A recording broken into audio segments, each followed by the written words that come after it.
하나님의 말씀 함께 보겠습니다. 요한복음 19장 17절에서 20절의 말씀입니다. 하나님의 말씀을 귀 기울여 들어주시기 바랍니다. 그들이 예수를 맡음에 예수께서 자기의 십자가를 지시고 해골이라 하는 곳에 나가시니 그들이 거기서 예수를 십자가에 못 박으세 다른 두 사람도 그와 함께 좌우편에 못 박으니 예수는 가운데 있더라.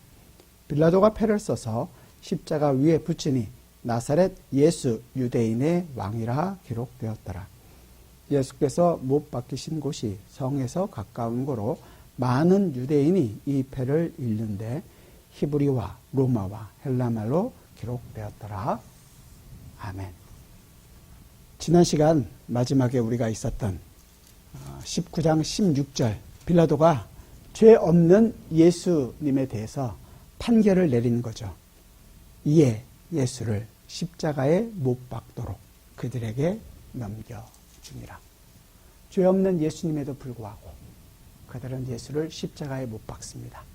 그리고 오늘 본문은 그들이 예수를 맡음에 예수께서 자기의 십자가를 지시고 해골이라 하는 곳에 나가시니 그곳에서 예수님께서 십자가에 못 박는 장면을 우리에게 보여주고 있습니다. 이 못 박히는 장면을 머릿속에 한번 생각해 보시기 바랍니다. 나무를 쥐고 올라가셔서 두 사람 강도와 함께 예수님 지금 가운데 못 박히는 장면입니다. 여러분들이 너무도 많은 성화라든지 아니면 다큐멘터리라든지 아니면 영화라든지 이런 것들을 통해서 봐왔고 들어왔고 다 알고 있다고 생각하니까 어떤 식으로 접근하냐면 항상 예수님의 십자가는 감정적으로 다가옵니다. 얼마나 아프셨을까? 얼마나 고생이 심하셨을까? 요한이 지금 보여주고자 하는 의도와는 상관없이 우리는 항상 감정적으로 바라본단 말이에요. 한번 생각해 보세요. 요한이 예수님이 지금 잡히시는 일주일 과정, 나사로를 살리시는 그 장면에서부터 요한복음 11장에서부터 요한복음 19장 16절까지 지금 십자가에 가는 그 기간 동안 얼마나 자세하게 꼼꼼하게 기록하고 있습니까? 아무데도 기록되어 있진 예수님의 그 대제사장의 모습으로서의 하는 기도 17장 전체를 활용해서 쓰고 있죠. 너무도 자세하게 쓰고 있음에도 불구하고 예수님께서 지금 십자가를 지시는 이 골고다, 해골이라는 골고다라는 그것을 올라가시는 장면은 단 한 줄로 기록하고 있습니다. 예수께서 자기의 십자가를 지시고 해골이라 하는 곳에 나가셨다. 이게 전부예요. 다른 복음서 기자들, 공간복음 기자들은 이곳에 가는 동안에 있었던 사건들을 잘 보여주고 있습니다. 로마 군병들이 예수님을 조롱하죠. 마태복음 27장, 마가복음 15장에 기록되고 있습니다. 중간에 예수님께서 도저히 십자가를 질 수 없기 때문에 구레네 사람 시몬을 통해서 십자가를 대신 지게 하셨다 하는 일이 기록되어 있습니다. 마태복음 27장 31절 32절, 마가복음 15장, 누가복음, 이 공간복음 다 기록되어 있습니다. 특히 누가복음은 그 안에서도 예수님께서 예수님의 그 올라가는 걸 보고 슬피 우는 여인들을 보고서 나를 위해서 울지 말고 너희와 너희 자녀를 위해서 울라고 말씀하시는 것까지 기록하고 있습니다. 보다 더 구체적으로 기록되어 있는 것을 볼 수 있죠. 그런데 요한은 그렇게 자세하게 기록해 오던 모든 것들을 예수님께서 이 골고다를 올라가시는, 갈보리를 올라가시는 그 부분에 있어서 이 모든 내용을 다 잊어버린 건가요? 그냥 대충, 그냥 짧게 기록하고 있는 건가요? 물론 요한이 그 예수님께서 일어났던 모든 상황을 몰라서 안 쓴 것은 아닙니다. 잠시 후면 우리가 또 보게 되겠지만 요한은 마지막까지 예수님께서 십자가에 달리실 때 그 밑에 있었던 사람입니다. 26절에 보면 19장 26절에 보면 예수께서 자기의 어머니와 사랑하시는 제자가 곁에 있는 것을 보시고 지금 요한이 이 사랑하시는 제자는 요한을 얘기하는 건데 예수님이 십자가에 죽는 그 자리까지 함께 있었던 유일한 제자입니다. 그런데 그 가는 길을 요한이 몰랐다고요? 아니요. 알고 있었겠죠. 알고 있었겠지만 짧게 요약한 것입니다. 거기에는 다분히 의도와 목적이 있었다는 것을 우리는 생각할 수 있습니다. 그렇겠죠? 당연히 요한의 의도와 목적을 가지고 지금 이것을 짧게 요약하고 그 안에서 뭔가를 알 수 있는 그 내용을 우리에게 줬겠죠. 그러니까 결과적으로 우리가 생각할 때 있어서 이 전체적인 문맥 안에서 그 내용을 왜 이렇게 짧게 요약했는지를 우리가 찾는 것이 중요합니다. 봤더니 전체 내용을 봤더니 다른 공간복음과 좀 다른 어떤 내용들이 뭐가 있을까? 여러 가지 단어들이 있는데 단어들을 가지고 생각해 볼 수 있는데 예수님은 지금 자기 십자가를 지고 가셨다. 해골이라는 골고다. 우리가 갈보리 십자가 하잖아요. 다 골고다, 갈보리 같은 말입니다. 해골이라는 뜻이죠. 다 기록되어 있는데 기록되어 있지 않는 부분이 하나가 있어요. 다른 공간복음과 조금 다른 게.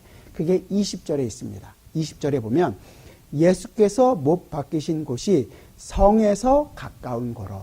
이 다른 공간복음 기자들은 그것이 그냥 갈보리다, 골고다다 이렇게 기록되어 있지만 여기서 꼭 요한만 20절에서 성에서 가깝다. 성에서 가까운 해골이라는 곳이다. 갈보리를, 골고다를 언급하고 있습니다. 이것은 다분히 요한이 의도가 있다는 것을 우리가 충분히 생각할 수 있죠. 성, 첫 번째 우리가 오늘 살펴보고 이 성은 어떤 성일까요? 당연히 예루살렘 성이겠죠. 그리고 이 성에 가깝다는 의도는 뭘까요? 성 안이 아니라 성 밖이라는 의도겠죠. 그러니까 오늘은 이 성, 예루살렘 성과 관련된 부분에 대해서 우리가 살펴보고 다음 주에 성 밖이라는 것의 어떤 의미인지를 우리가 한번 좀 생각해 보려고 합니다. 말씀드린 것처럼 이 성이라는 것은 예루살렘 성을 우리가 생각할 수 있죠. 당연히.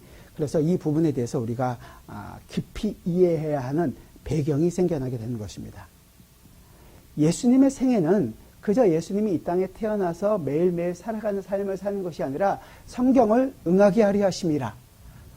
당연히 구약이죠. 구약에 있는 모든 내용들을 예수님의 생애 속에서 살아가시는 것을 보여줍니다. 조금 이따 보게 된 예수님 십자가에서 옷을 나누는 것도 시편 22편에 있는 내용들을 이루시는 것이고 모든 부분에 있어서 구약적인 배경을 가지고 예수님의 생을 우리가 이해하고 생각할 수 있습니다. 그런데 지금 예수님께서 십자가에 못 박히는 이 골고다가 성에서 가깝다라고 얘기하죠. 예루살렘 성을 얘기합니다. 그렇다면 이 예루살렘 성은 어떤 산에 지어졌을까요? 예루살렘 성이 있는 이 산은, 성전이 있는 이 산은 어디냐면 솔로몬이 성전을 지을 때 역대하 3장에 보면 3장 1절에서 아버지 다윗이 정한 곳이라고 얘기해요. 아버지 다윗이 정한 오르난의 타작마당입니다. 이 오르난의 타작마당은 그 전에 역대상 22장 1절에서 그곳을 모리아산이라고 이야기하거든요. 그러니까 결국은 모리아산에 예루살렘 성이 지어져 있는 것입니다. 다른 말로 여러분 참고로 그냥 이 모리아산은 다른 말로 시온산이라고도 불리기도 합니다. 그러니까 결국은 예수님의 십자가가 선 곳이 어디에? 갈보리죠. 여기는 예루살렘 성에 가까운 모리아산에서 가까운 곳이에요. 지금 예수님의 십자가가 세워지고 있는 것입니다. 그렇게 지고 올라가시는 거죠. 이 부분에 있어서 예수님의 십자가를 지고 간다는 데서 한 가지 더 생각할 것은 우리가 그림이나 이런 걸 보면 십자가 이렇게 돼 있잖아요. 이 십자가를 딱 지고 긴 십자가를 이렇게 끌고 올라가는 그런 그림이라든지 그런 영화들 이런 것들이 너무 많아서 그렇게 이해하고 계시는데 실제로는 그런 것이 아니라 이 세워져 있는 일자로 세워진 세로 막대기는 달릴 그곳에 이미 있고 예수님은 일자로 되어 있는 십자가를 지고 올라가셨습니다. 나무만 이렇게 지고 가로 막대기만 지고 나무를 메고 올라가신 거죠. 자, 두 가지가 나왔어요. 첫 번째 게 모리아산, 두 번째 나무를 메고 올라갔다. 이 두 가지 내용을 가지고 여러분 머릿속에 번뜩 생각나는 사람이 있으십니까? 그렇죠. 아브라함과 이삭의 사건이죠. 이 사건이 어디에 기록되어 있는지는 아십니까? 구약? 너무 넓잖아요. 어디? 창세기? 그렇죠. 39권 중에 한 권인데. 자, 그렇다면 마지막. 이제 50장 중에서 과연 몇 장에 기록되어 있을까요? 거기까지는 목사님이 하십시오. 거기부터는. 네. 창세기 22장에 기록되어 있습니다. 목사님, 이거를 아브라함이 순종한 걸 가지고 또 여기까지 데리고 와서 이렇게 조합을 시킨다는 건 너무 그냥 마음대로 알아서 대강 비슷하다고 두 가지 맞다고 갖다 붙이는 거 아닙니까? 지금 이삭의 사건과 이삭이 모리아산에서 아브라함과 올라가는 그 사건과 예수님이 십자가를 사건이 과연 관계가 있나? 과연 관계가 있다면 이 십자가 사건과 십자가 사건을 우리가 이해하는 데 있어서 굉장히 많이 도움이 될 것입니다. 자, 그렇다면 우리가 창세기로 한번 가보겠습니다. 창세기 22장입니다. 제가 먼저 결론 부분부터 좀 짚고 가보겠습니다. 창세기 22장 12절과 13절입니다. 이 이야기의 이 전체 스토리의 결론과 같은 부분입니다. 12절과 13절을 우리 같이 읽겠습니다. 시작. 사자가 이르되 그 아이에게 내 손을 대지 말라. 그에게 아무 일도 하지 말라. 내가 내 아들 내 독자까지도 내게 아끼지 아니하였으니 내가 이제야 내가 하나님을 경외하는 줄을 아노라. 아브라함이 눈을 들어 살펴본즉 한 순양이 뒤에 있는데 뿔이 수풀에 걸려 있는지라. 아브라함이 가서 그 순양을 가져다가 아들을 대신하여 번제로 드렸더라. 자, 여기 끝이 어떻게 됩니까? 번제로 드려지는 겁니다. 왜 제가 이 결론을 먼저 보냐면 이삭 사건의 본질을 이해하는 데 있어서 가장 우리가 많이 오해하는 것은 아브라함의 순종, 아브라함의 믿음입니다. 이렇게 아브라함이 가장 소중한 것까지 다 바치는 순종을 했습니다. 그의 훌륭한 믿음을 보십시오. 근데 사실 이 모든 것은 맨 마지막에 그것으로 그냥 끝나면 되는 건데 실질적으로 끝은 번제, 제사가 있어야 되는 거예요. 그래서 순양이 필요한 것이고 이 순양이 이삭을 대신해서 번제로 드려집니다. 죽어야 되는 일이 있는 거죠. 번제의 내용이 무엇인지를 우리에게 설명하는 겁니다. 이삭이 어떤 아들이에요? 독자입니다. 약속의 아들이에요. 예수님은 누굽니까? 하나님의 독생자입니다. 하나님의 약속하신 아들입니다. 거의 똑같죠. 더 깊이 안 봐도 이 예수님의 십자가와 분명히 연관되어 있다는 것을 우리는 알 수 있습니다. 자, 그렇다면 이제 우리가 아브라함과 이삭의 사건의 의미가 어떻게 전개되어 가는지를 한번 살펴봅시다. 앞으로 가서 22장 1절과 2절입니다. 22장 1절과 2절 같이 봅시다. 시작. 그 일 후에 하나님이 아브라함을 시험하시려고 그를 부르시되 아브라함아 하시니 그가 이르되 내가 여기 있나이다. 여호와께서 이르시되 내 아들 내 사랑하는 독자 이삭을 데리고 모리아 땅으로 가서 내가 내게 일러준 한 산 거기서 그를 번제로 드리라. 여기 보니까 아브라함의 마음을 정말 콕 찌르는 말씀을 하시죠. 내 사랑하는 독자 이삭, 사랑하는 아들이래요. 정말 칼을 가는 말 하는 거죠. 저는 2절과 3절 사이에 굉장히 좀 안타까운 부분이 분명히 있는데 3절 보면 아브라함이 아침에 일찍이 일어나 나귀의 안장을 지우고 두 종과 그 아들 이삭을 데리고 번제에 쓸 나무를 쪼개어 가지고 떠나. 이렇게 해서 아브라함이 어떻게 하나님의 말씀에 순종했느냐. 자, 봐라. 아브라함 이 차원 높은 신앙을 봐라. 의문도 없이 하나님의 말씀대로 온전히 순종한 이 아브라함의 순종을 여러분들 본받으십시오. 교회에서 하는 모든 일에 대해서 토달지 말고 순종하십시오.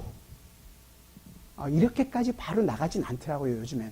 한번 이렇게 살 돌려서. 옛날에는 이게 통했는데 요즘엔 안 통하는 것 같아요. 거기다가 더 나가면 이제 목사의 말까지 붙이는 거죠. 그런 뉘앙스로 많이 설교들을 하시는 것들을 들어왔고 요즘에는 그렇게까지 하지 않으시겠죠. 근데 지금 우리가 지금 조금만 본 것처럼 하나님이 요구하시는 게 뭐예요? 네가 제일 사랑하는 독자 이삭을 바쳐라. 그걸 해야지 너는 내 자녀다. 그래서 아브라함이 순종했나요? 그것 때문에 순종한 거예요? 내 것 다 하나님께 드려야 내가 온전히 순종한 건가요? 내 삶을 하나님께 온전히 다 드려져야지만이 그때서야 올바른 순종인가요? 제가 말씀드린 것처럼 2절과 3절 사이에 굉장히 제가 고민되는 부분이 있어요. 아브라함이 밤새 고민하다가 이런 부분이 없어요. 이 창세기를 적고 있는 모세가 그 부분을 잊어버렸을까요? 요즘에 저도 약간의 고민이 있는데 같이 있던 딸이 군대를 간다는 것 때문에 마음이 싱숭생숭하기도 하고 개인적인 문제들 때문에 여러 가지 문제가 조그만 고민만 있어도 밤에 잠이 잘 안 와요. 머리만 대면 자는 스타일인데 제가 아브라함이라고 별 수 있겠습니까? 고민이 왜 없겠어요? 고민이 있었겠죠. 그런데 성경 기자는 거기에 대한 관심이 없어요. 밤새 고민하다가 아침에 일찍이 일어나 이런 말이 없어요. 그 뒤에 보면 이삭도 아브라함의 마음을 아주 밝히는 말을 하죠. 7절에 보면 이삭이 뭐라 그러냐면 이삭이 그 아버지 아브라함에게 말하여 이르되 내 아버지여 하니 그가 이르되 내 아들아 내가 여기 있노라. 이삭이 이르되 불과 나무는 있거니와 번제할 어린 양은 어디 있나이까. 이 말을 들은 아브라함의 마음이 어땠을까요? 이 8절에서 아브라함이 이르되 이렇게 나오기 전에 아브라함이 찔려 이르되 이렇게 얘기하는 것이 맞지 않을까요? 내 아들아 번제할 어린 양은 하나님이 자기를 위하여 친히 준비하실 것이다. 안 찔렸을까요, 아브라함이? 그런데 그런 말이 없어요. 아브라함의 마음과 아브라함의 생각에는 지금 조금도 관심이 없는 거죠. 안 나타나 있습니다.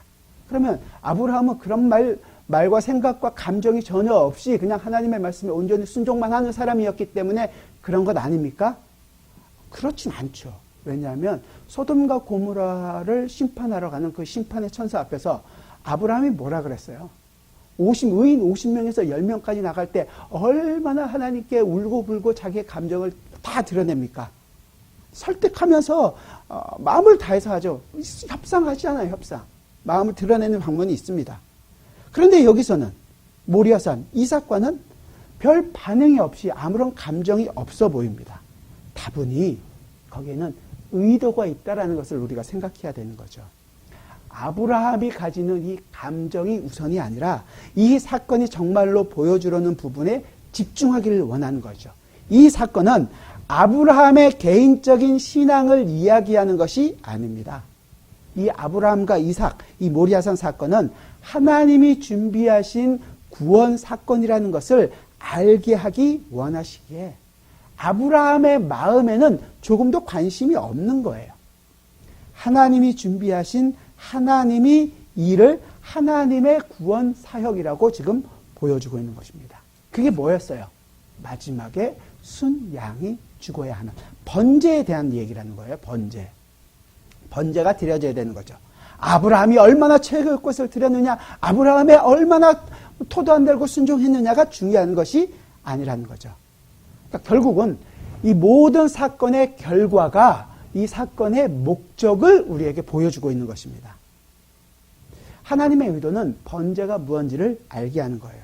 그것이 중요한 거죠. 그리고 이 아브라함은 번제가 가지고 있는 의미가 뭔지를 알고 있었던 거죠. 언제 알았을까요, 아브라함은? 창세기 15장에서 하나님이 아브라함과 언약을 맺죠. 고개를 쪼개십니다. 그리고 어떻게 해요? 그 쪼갠 고기 사이에 하나님만, 불만 지나갑니다. 그러면서 잘못을 하면 이렇게 쪼개지는 것이구나, 죽는 것이구나 라는 것을 알게 되는 것입니다. 자, 그 번제의 내용을 알았던 아브라함이 이삭, 누구였다고요? 약속의 자녀, 가장 사랑하는 자녀였습니다. 그러나 그 약속의 자녀를 드리는 거예요. 근데 아브라함이 가지고 있는 어떻게 보면 성경이 보여주고 있는 아브라함이 그 직책이 굉장히 중요한데요. 직책이 있었거든요. 그걸 이렇게 설명하는데 조금 앞에 보면 찾지 마시고요. 창세기 20장 7절에 보면 이렇게 얘기합니다. 이 아브라함과 아비멜렉 간의 얘기에서 아비멜렉에게 하나님께서 얘기하는 거예요. 이제 그 사람의 아내, 아브라함의 아내를 돌려보내라. 그는 선지자라. 아브라함을 가리켜 뭐라 그러냐면 그는 선지자라. 그가 너를 위하여 기도하리니 내가 살려니와 내가 돌려보내지 아니하면 너와 내게 속한 자가 다 반드시 죽을 줄 알지니라. 아비멜렉에게 하나님께서 얘기해 주는 거예요. 거기에 아브라함을 선지자라고 얘기합니다. 그냥 선지자가 아니라 그 선지자가 하는 행동이 있죠. 너를 위해 기도해야지 네가 살 수 있는 그런 선지자라고 얘기하는 것입니다. 그냥 선지자인데 선지자는 하나님의 말씀을 대언해서 얘기해 주는 것만 있는 것이 아니라 그 예언한 그 말씀대로 선지자는 사는 행동으로 보여주는 거죠. 말만 하는 것이 아니라 삶으로 보여주는 것입니다. 구약의 모든 선지자들, 구약의 인물들이 대부분 그렇죠. 말만 하는 것이 아니라 자기의 인생으로 예수 그리스도의 인생이 어떤 것인지, 하나님께서 보여주고자 하는 인생이 어떤 것인지를 보여주십니다. 대표적으로 예레미야 선지자가 있을 것이고, 호세아 아시죠? 그 음탕한 여인을, 그렇게 도망가는 여인을 찾고 또 찾는, 그 찾아서 데려오는 그 사건을 통해서 뭐예요? 하나님의 은혜와 사랑이 얼마나 크신지를 우리에게 보여주고 있습니다. 이건 한번 찾아봤으면 좋겠는데요. 아브라함의 이 모든 사건들을 히브리서 기자가 어떻게 정리하는지, 히브리서 11장입니다. 17절부터 우리 19절까지 같이 한번 보겠습니다. 이 아브라함 사건을 어떻게 히브리서 기자가 정리하는지 같이 읽어보겠습니다. 찾으셨으면 같이 읽겠습니다. 아브라함은 시험을 받을 때 믿음으로 이삭을 드렸으니 그는 약속들을 받은 자로 돼 그 외아들을 드렸느니라. 그에게 이미 말씀하시기를 내 자손이라 칭할 자는 이삭이로 말미암음이라 하셨으니 그가 하나님이 능히 이삭을 죽은 자 가운데서 다시 살리실 줄로 생각한지라. 비유컨대 그를 죽은 자 가운데서 도로 받은 것이니라. 그러니까 아브라함의 그 모든 인생을 뭐라 그래? 비유라고 얘기하는 거죠. 비유로 보고 있는 거란 말이에요. 하나님의 구원 사역을 이루어가는 일에 있어서 아브라함의 인생을, 아브라함의 모든 일들을 통해서 비유로 보여주고 있는 거죠. 아브라함의 순종이 아니라 사실은 이 안에서 하나님의 구원 사역을 내 인생으로 보이느냐, 보이지 않느냐, 이것을 지금 시험하고 계시는 거예요. 요한이 지금 쓰고 있는 이 안에서 하나님의 마음은 어땠을까요? 골고다를 향하여 십자가를 메고 올라가고 있는 사랑하는 독생자 예수. 모리아산을 향하여 번제에 쓸 어린 양은 어디에 있습니까? 아무것도 모르고 나무를 쥐고 올라가고 있는 이삭. 그것을 바라보는 아브라함의 마음을 통해서 우리는 하나님의 마음이 어땠을까 생각해 볼 수 있지 않을까요? 아브라함이 고민하고 번민하고 우리가 얘기한 그대로 찔려하고 이렇게 간 것일지 모르지만 성경은 그것을 어떻게 기록하고 있는지 우리가 함께 좀 살펴보려고 합니다. 아까 성경을 덮으셨던 창세기 22장을 덮으셨다면 굉장히 다시 한 번 더 찾으셔야 되죠. 22장 3절을 보겠습니다. 자, 아브라함이 어떻게 하나? 아브라함이 아침에 일찍이 일어나 나귀의 안장을 씌우고 두 종과 그의 아들 이삭을 데리고 번제에 쓸 나무를 쪼개어 가지고 떠나 하나님이 자기에게 일러주신 곳으로 가더니 제3일에 아브라함이 눈을 들어 그것을 멀리 바라본지라. 자, 여기 보니까 아브라함이 아침에 일찍 일어났다고 얘기해요. 우리가 하나님께 대하여 우리에게 구원을 요청하기도 전에, 이삭이 아브라함에게 빨리 가자고 조르기도 전에 하나님은 하나님의 구원의 사역을 시작하십니다. 우린 다 내 스스로가 왕이 되고 싶고 하나님을 떠나서 모든 순간에 내가 왕으로 살고 싶어 했던 그 순간에도 하나님은 먼저 일어나십니다. 이 하나님의 열심과 이 하나님의 그 단호함으로 하나님의 구원의 일은 시작됩니다. 그리고 이 일은 나귀의 안장을 지우고 3일 길을 떠나야 하는 길입니다.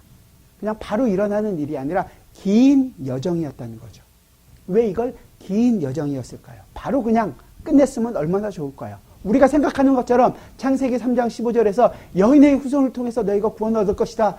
바로 태어난 누구예요? 가인이 여인의 후손 아닙니까? 사람으로부터 난 사람, 여자로부터 얻은 후손이라고 생각했던 거잖아요. 거기서 그냥 끝내버렸으면 얼마나 좋았어요. 그렇게 하지 않으시고 그 씨앗을 아벨이라는 것을 통하여, 노아를 통하여, 아브라함을 통하여 계속 씨앗을 조금씩 우리에게 보여주고 계십니다. 그 노아나 아브라함이나 이삭이나 야곱이나 요셉까지, 아니면 모세를 불러 출애굽을 시키고 사사들을 동원하고 다윗 왕국을 세우시고 그 모든 것을 보여주신단 말이죠. 그럼에도 불구하고 하나님 말을 안 들으니 다 포로로 보냈다가 다시 회복시키고, 우리가 지금 새벽에 보고 있는 사사기를 보고 있는 것처럼 사사기에 돌아가고 있는 이 사이클 그대로를 점진적으로 하나님께서는 보여주고 있는 것처럼 이 아브라함의 생애 속에서도 어떻게 보면 하나님께서 약간의 여백을 두심으로 우리에게 지금 보여주고 있는 장면인 것입니다. 왜냐하면 우리 이해대로 받아들이는 것이 아니라 우리를 설득하고 이해시키고 다시 우리의 마음을 다잡을 수 있도록 그 시간과 여유를 주시고 있는 하나님의 모습인 겁니다. 하루아침에 그냥 끝내는 것이 아니에요. 아니, 목사님 그냥 너무 오버하는 거 아니에요? 그냥 멀리 있어서 멀리 간 거 아닙니까? 그렇게 보신다면 너무 우리의 구원에 대한 내용들을 너무 단편적으로 보시는 거라고 생각합니다. 우리를 구원도 비슷하잖아요. 하나님이 우리 하나님의 뜻을 우리 인생 가운데 보이실 때 그냥 한순간에 팍 보여주시는 것이 아니라 차근차근 점진적으로 보여주시잖아요. 처음엔 내가 이게 이렇게 사는 게 믿는 게 맞는가? 의심스럽기도 하고, 이렇게 살아서 내가 성도라고 얘기할 수 있을까? 초라해 보이는 것처럼 보이는, 정말로 겨자씨만큼도 보이지 않는 씨앗 같은 그런 모습이었지만, 그래요, 그런 우리의 신앙 속에서 점점 말씀을 사모하게 하시고, 점점 기도하게 하시고, 점점 하나님의 뜻에 순종하는 삶을 살도록 우리를 이끌어 가시는 하나님의 손길들을 본다면, 그래서 여러분들이 지금 여기에 와서 딱딱하게 그지없는 설교를 듣고 이건 뭐 신학교입니까? 라고 생각되는 강의들을 들으면서 여러분들이 자라가고 있는 것 아닙니까? 그렇게 하나님의 손길이 우리를 이끌어온 것 아닙니까? 우리가 원하는 것은 그냥 한순간에 180대로 확 바꿔서 새로운 사람으로 만들어주는 것인데 하나님은 안 그러신단 말이에요. 시간과 공간과 여러 가지 사람들과 사건들을 통하여 우리의 삶 속에서 하나하나 완성되어져 가는 그 기쁨을 누리게 하기를 원하시는 거예요. 비록 내 모습은 성도의 모습이 안 나타나는 것 같지만 아직 이렇게 살아서 하나님께 욕만 먹이고 사는 것 아닐까 걱정이 많지만 하나님의 구원 사역은 바로 그 순간에도 쉬지 않으시고 역사하고 계시는 겁니다. 우리 마음대로 빨리 이루고 싶어 하지만 우리 인생 속에서 하나님의 뜻과 하나님의 시간에 따라 우리에게 가장 선한 것으로 가장 좋은 것으로 하나님은 이루어가고 계시며 하나하나 짚어가고 계십니다. 이게 근데 전부는 아니에요. 하나님은 그래서 우리가 우리의 목표를 잃을까 봐 하나님의 일을 하시고 계십니다. 우리는 어쩌면 아직도 망아지처럼 어디로 튈지 모르고 여기저기 그냥 자기 잘난 맞아 살고 있을지 모르고 어떨 때는 그것 때문에 아쉬워하고 내가 왜 그랬을까 후회도 하지만 하나님은 조금도 흔들림이 없으세요. 4절에서 처음에 그러잖아요. 제3일에 아브라함이 눈을 들어 그것을 멀리 바라본지라. 그 산 어디요? 하나님이 가야 할 그 모리아 산을 목표를 정확하게 바라봅니다. 어디를 가는지 우리 알고 우리를 이끌어 가십니다. 하나님은 목표를 알고 가세요. 우리는 모르고 헤맬지 모르지만 우리는 항상 내 마음에 드는 길, 내가 좋아하는 길, 편한 길을 택하지만 하나님은 우리의 갈 길을 아십니다. 그리고 우리를 손을 잡고 함께 그 길을 걸어가죠. 가장 중요한 부분은 이건데요. 22장, 창세기 22장을 펴고 계십니까? 6절을 같이 한번 볼까요? 6절 같이 보겠습니다. 시작. 아브라함이 이에 번제나무를 가져다가 그의 아들 이삭에게 지우고 자기는 불과 칼을 손에 들고 두 사람이 동행하더니. 우리 좀 전에 봤잖아요. 이삭 나무를 치고 예수님 나무를 치고 올라가는 장면. 아브라함은요. 칼과 불을 들고 맨 마지막 단어 두 사람이 어떻게 했다고요? 동행하더니. 이삭과 동행하는 아브라함의 모습을 볼 수 있습니다. 예수님은 십자가를 지고 홀로 그 골고다 갈보리 언덕을 올라가고 있는 건가요? 아니요, 그렇지 않습니다. 예수님은 지금 하나님과 동행하십니다. 하나님이 함께 그 예수 그리스도의 인생 안에서 함께하고 계십니다. 성령 하나님이 그 예수 그리스도와 함께 하시며 예수님은 지금도 그때도 성령으로 충만하셨습니다. 이 일은 지금 우리도 겪고 살아가고 있는 일입니다. 우리도 성령으로 충만함을 가지고 매일 매 순간을 살아가고 있다는 것을 기억하십니까? 이것이 지금 하나님의 일입니다. 하나님이 행하시고 계시는 일입니다. 하나님은 이 모든 일을 행하셔서 아브라함으로 하여금 복의 근원이 되게 하셨습니다. 우리 16절을 한번 볼까요? 22장 16절 같이 보겠습니다. 시작. 이르시되 여호와께서 이르시기를 내가 나를 가리켜 맹세하노니 내가 이같이 행하여 내 아들 내 독자도 아끼지 아니하였은즉 내가 내게 준 큰 복을 주고 내 씨가 내게 번성하여 하늘의 별과 같고 바닷가의 모래와 같게 하리니 내 씨가 내 대적의 성문을 차지하리라. 복의 근원이 되게 하겠다라고 얘기하는 거죠. 아브라함이 준행해서 하나님께서 복을 주시겠다, 그런 뜻인가요? 이 복이, 이 복 받는 것이 목적인가요? 근데 사실 이 복은 이때 주어진 것이 아니에요. 아브라함에게. 언제 주어졌느냐? 이미 처음에 하나님께서 아브라함에게 나타났을 창세기 12장에서 나타나게서 복 주겠다고 약속하셨고 15장에서도 약속하셨고 17장에서도 약속하셨던 복입니다.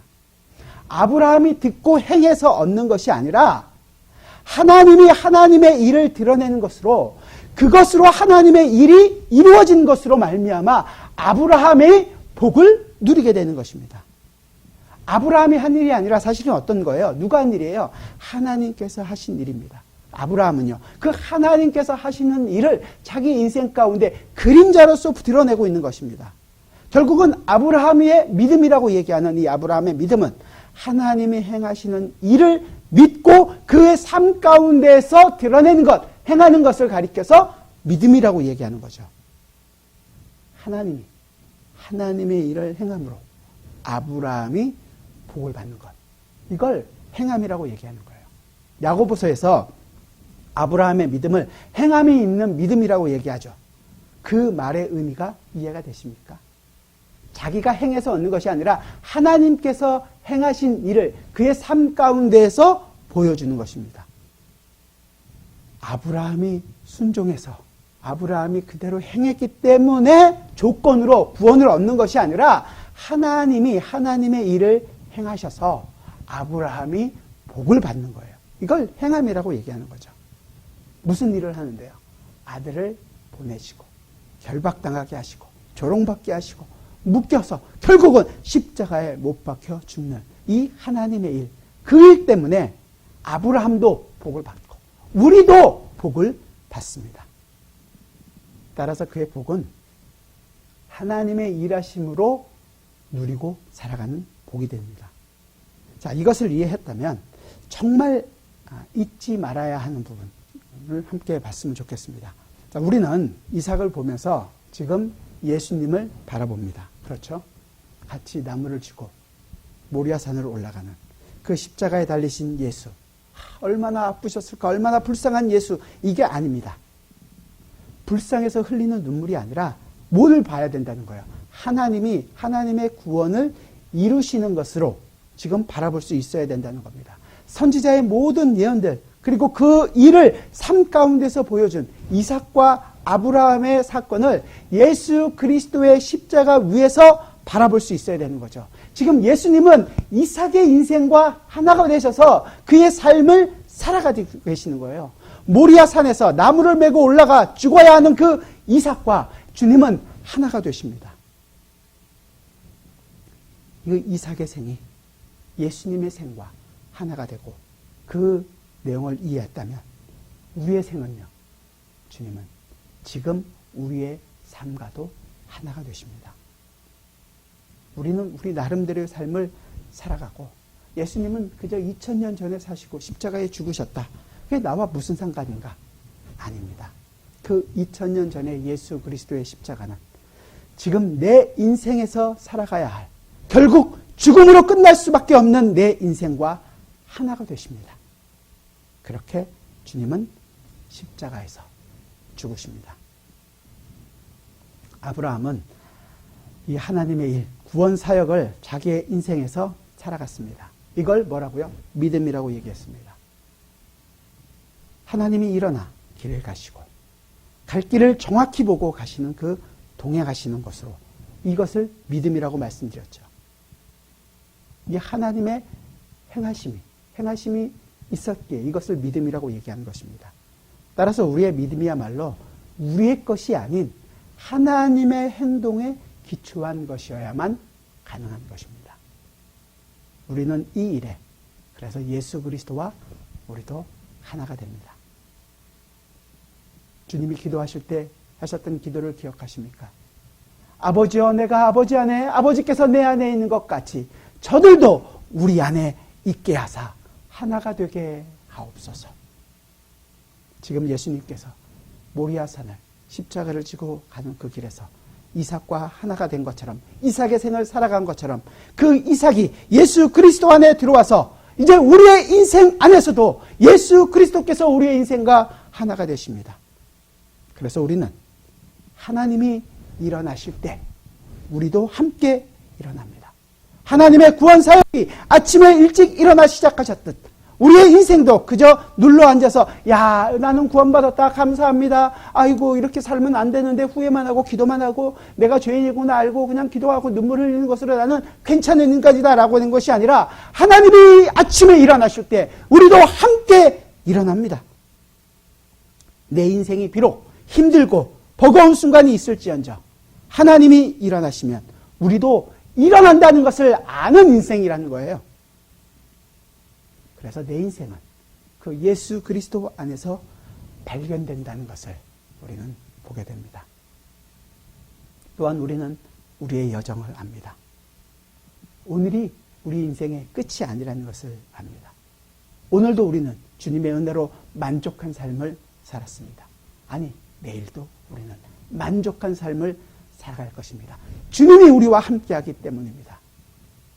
그러니까 모든 것이 즐겁다가 아니라 당장 내일 우리에게 고난이 닥쳐올지라도 내일도 우리는 그 고난 때문에 우리를 위축되지 않는다는 거죠. 우리는 앞으로 얼마의 여정을 살아갈지 모릅니다. 긴 여정이 우리 앞에 있을지 모르겠습니다. 그러나 그 긴 여정 동안 주님은 우리의 손을 놓지 않고 우리와 동행하실 것입니다.